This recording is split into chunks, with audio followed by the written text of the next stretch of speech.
Bonjour et bienvenue à ce 9e épisode de S'entreprendre. Je suis Timothée Langlois du Carrefour Jeunesse Emploi de Shawinigan. Je suis en compagnie de Mario Hamelin de la boutique Abaka. Bonjour Mario.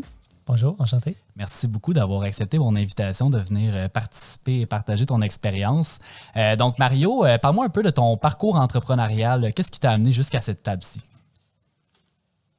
Mon père a toujours eu une business ici à Shawinigan. Il y avait une taverne.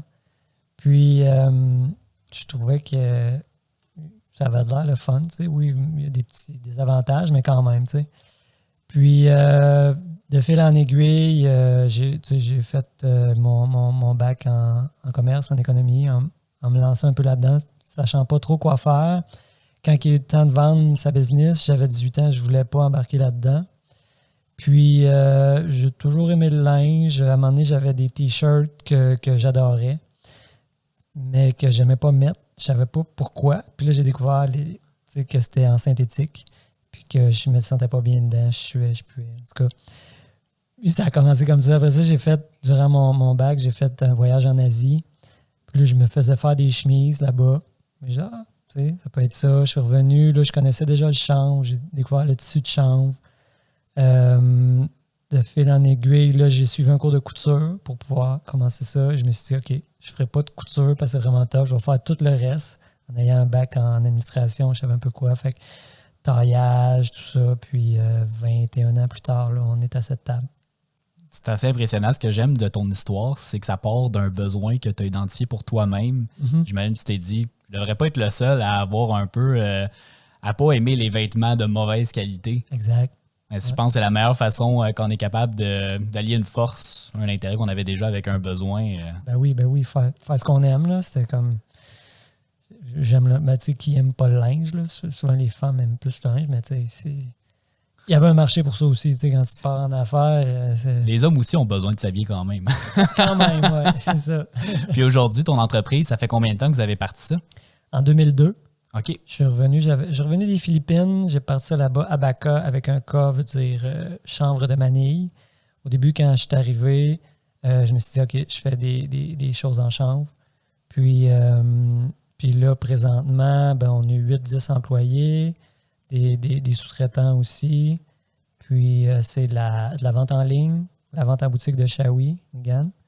Puis un volet corporatif aussi, on fait quand même beaucoup de vêtements pour des microbrasseries, d'autres entreprises qui veulent des produits québécois de qualité. On fait la sérigraphie aussi. Je dois avouer que je ne savais pas que vous étiez autant d'employés et que c'était aussi gros que ça. J'ai des collègues au Carrefour qui portent de tes vêtements fièrement, okay, ouais. Mais je suis vraiment impressionné de l'ampleur que ça a pu prendre. Surtout que le textile, c'est peut-être pas une industrie qu'on s'attend à avoir prospéré. Tu sais, souvent, c'est du linge qui vient de d'autres pays. On ne s'attend pas à ce qu'une entreprise puisse autant prospérer en étant made in Canada, là, fait au Canada. Je te dirais qu'on aurait pu plus prospérer, mais je suis vraiment pas... Je suis pas marketing, puis je suis pas... Tu sais, je veux dire, on vendait dans d'autres boutiques avant, puis tu sais, une entreprise qui prospère souvent, c'est qu'elle va vendre dans d'autres boutiques, puis elle va avoir son propre brand, qui est, mettons, Inspire, Expanet, Atmosphère, des trucs comme ça. Mais ça, c'est un autre game. Il faut que tu vendes ton produit. Eux autres, ils se font tout le temps x2. Puis là, j'ai fait ça au début. On avait une trentaine de points de vente à travers le Canada. Puis là, 4-5 ans, j'ai arrêté ça juste pour me concentrer sur la vente en ligne, la vente en boutique, puis le corporatif. Puis c'est le fun parce qu'on était déjà connus. Fait que là, on a des clients dans l'Ouest encore qui continuent, qui ont des pantalons qu'ils aimaient qu'on continue à faire, puis que c'est rendu le 10e paire. Au final, vous avez votre propre créneau en étant une petite boutique comme ça. Je pense que ça vous permet de vous diversifier justement ces autres marques qui sont dans les grandes chaînes. Oui, exact. Je vais basculer. En fait, je vais te poser la question, ton meilleur coup et ton plus grand apprentissage dans ton parcours. Mon meilleur coup, c'est l'achat de l'immeuble où Abaka est présentement. Grâce à mon père qui a hypothéqué sa maison, j'ai pu acheter un immeuble commercial qui a des résidences aussi, des loyers aussi. Puis là, on ne paye pas le loyer dans le vide, puis ça nous permet de ne pas être stressé justement avec des... Ça amène une stabilité. Oui, aussi, tu sais, c'est ça, c'était nous autres, on avait en masse de place, on a pu s'installer comme il faut, sachant qu'on n'a pas à déménager. Puis, c'était quoi l'autre? Ton plus grand apprentissage?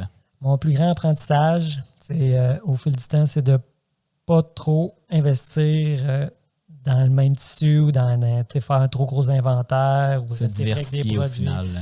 Oui, puis pas tout, mettons, tu as 5 000 de budget, ben là, ma première erreur, ça avait été d'acheter un rouleau de tissu en chambre à 5 000 $, c'est trop cher, là, c'était n'importe quoi. Puis au final, il n'était pas de bonne qualité. Je n'avais pas checké comme il faut. Fait que c'est... Je pense que l'entrepreneuriat, c'est beaucoup ça. C'est oui. essai-erreur. Oui, exact. On va basculer au thème de l'épisode numéro 9, qui est l'impact économique, social et environnemental. J'ai pensé en particulier à ton entreprise parce que je pense que vous considérez beaucoup les retombées que votre entreprise va avoir au final, les retombées positives comme négatives. Puis donc, la première question que j'aurais, ça serait, considérez-vous qu'être un acteur de changement positif serait votre principale motivation en tant qu'entrepreneur? Oui. Moi, j'ai tout le temps été influencé ou touché par la surconsommation. Tout ce qui est cup jetable, ça fait de même. Puis dans le vêtement, ben, c'est la même affaire. Tu sais, l'industrie du fast fashion est très, très, c'est un présente. fléau. Oui, c'est ça. Fait que, tu sais, au début, là, c'était juste du chanvre. Je me suis dit, hey, le chanvre, tu peux faire 25 000 produits, ça va être merveilleux. Sauf que là, quand tu arrives dans la réalité, ben là, tu te bats contre des géants qui proposent au monde d'autres choses que toi, tu proposes, puis que les autres, ils payent la pub. Puis là, tu es comme, OK, mais tu sais, c'est encore ça, présentement, encore plus quasiment. Mais là, c'est le fun parce que oui, il y a du monde de plus en plus qui sont poussés vers ça, puis qui sont prêts à mettre un peu plus de dollars, malgré qu'un peu plus de dollars. Des fois, tu payes pour des marques, finalement, c'est fait dans la Chine. Tu payes 45$ sur ton T-shirt pareil. Là. Je pense que vous répondez bien à ma question. Pourquoi c'est important de considérer justement notre impact économique, social et environnemental en 2023? Je pense que votre entreprise, vos décisions, c'est là-dessus que vous vous basez au final. Oui, c'est ça. Moi, je pense que c'est le problème un peu de la planète, là, de la surconsommation, parce que tout est basé sur des décisions économiques. T'sais. À un moment donné, on voit ce qui arrive. Oui, ça réduit des fois la qualité de ce qu'on consomme au quotidien. Ouais. Ma prochaine question, croyez-vous que votre bilan en termes de développement durable influence l'opinion publique envers votre entreprise? Oui, ça l'influence, effectivement. Mais pour rester dans mon industrie de la mode, du textile, le fait au Québec est beaucoup plus fort, mettons, que le durable ou le film naturel et tout. Fait que c'est ça qu'il faut changer un peu l'opinion du public parce que, tu sais, ou même le designer au Québec. Mais le monde, on est peut-être 200 designers, puis on est quoi? On est 5 qui fait du film naturel, tu sais. Là, on est peut-être un peu plus, mais tu sais, 5 qui ont un peu plus de présence, mettons. Mais ça reste marginal. Oui, ce qui est beau à voir, c'est qu'il y en a de plus en plus des petits entrepreneurs, des petits designers qui vont vraiment avec la film naturelle. Est-ce que vous avez une certification d'éco-responsabilité? Ben ça, là, c'est une des questions. C'est une des questions, effectivement. Mais si, tu sais, c'est le monde à l'envers. Pourquoi que les grosses corporations qui font des produits vraiment à désuétude programmée, ça veut dire qu'ils ne durent pas longtemps, ou dans l'alimentation, qu'il y a plein d'additifs dégueulasses, qui n'ont pas besoin de certification pour dire « Hey, c'est dégueulasse », tandis que l'autre qui fait du bio, lui, est obligé de payer. Moi, j'avais regardé au début, là, il y avait Québec vrai, il y a plein d'affaires. Puis j'étais « Colin, ça coûte une couple de 1000 par année. Pourquoi ça coûte cher être vrai, ça? » au final. Oui, c'est ça. On est Colin. Fait que non, c'est de vraiment par nos actions au lieu des papiers. Oui, il y a des certifications GOTS, des affaires dans le textile que nos fournisseurs de tissus y ont, tout, mais encore une fois, il n'y a pas personne qui check ça. C'est chacun. L'autre fois, j'ai acheté de quoi sur Internet, puis il n'y avait même pas de label care, il n'y avait même pas de contenu. C'était même pas marqué où c'était fait, puis tout ça se promène. On ne peut pas toujours se fier à ça au final. C'est juste la confiance envers l'entreprise. Puis, que vous avez su bâtir au fur et à mesure. Ouais, j'entends plein de belles choses sur vous dans mon quotidien. Ma dernière question aujourd'hui, face au changement climatique, est-ce que vous considérez que l'entrepreneuriat fait partie du problème ou de la solution? Ben, je dirais les deux. Ça dépend, j'imagine. Hein? Ben, là, si on parle encore une fois de grosses corporations qui font des produits juste pour la surconsommation, puis ben, eux autres, ils font partie du problème, on s'entend. Puis, d'un autre côté, les petits entrepreneurs qui font attention pour la durabilité, la qualité, non la quantité. T'sais. On est déjà rendu à la fin. On a fait notre 10 minutes. Ça passe assez vite au final, ce format de balado-là. Donc, si on veut suivre tes activités, c'est quoi la meilleure plateforme pour le faire ou le nom de la page? Abaca.ca. Sur notre site, vous allez voir, là, on a vraiment beaucoup de produits hommes-femmes. On a même des chaussettes. C'est pas nous autres qui les font, mais on mise encore tout le temps sur la fibre naturelle. Des bas en mérino, en bambou, en coton bio. Ceux-là sont faits à Toronto.